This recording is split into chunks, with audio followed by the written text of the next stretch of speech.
Роберт Скот, економист во Институтот за економска политика во Вашингтон, смета дека трговската војна со Кина и со американските сојузници е помала закана за американската економија отколку буџетската и даночната политика на администрацијата на Трамп.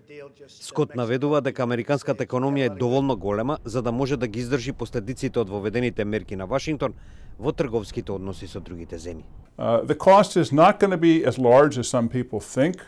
We're talking about essentially tariffs of 10 to 25% on perhaps 50 to 100 billion dollars worth of imports. That's a tiny fraction of the overall US economy.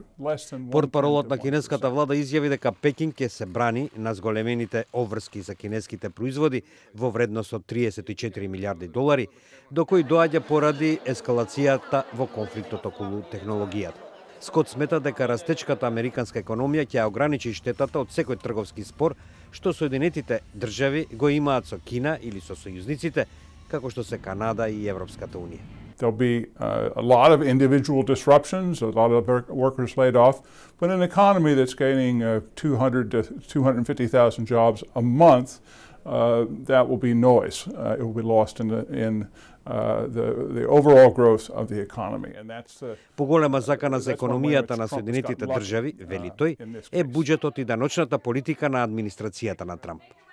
The fundamental problem we face today in international trade is that the value of a dollar is too high. It needs to fall by 25 or 30%. Скот наведува дека администрацијата на Трамп допрва треба да го реши тој проблем, бидејќи тоа е клучот за елиминирање на трговскиот дефицит и за обнова на американското производство.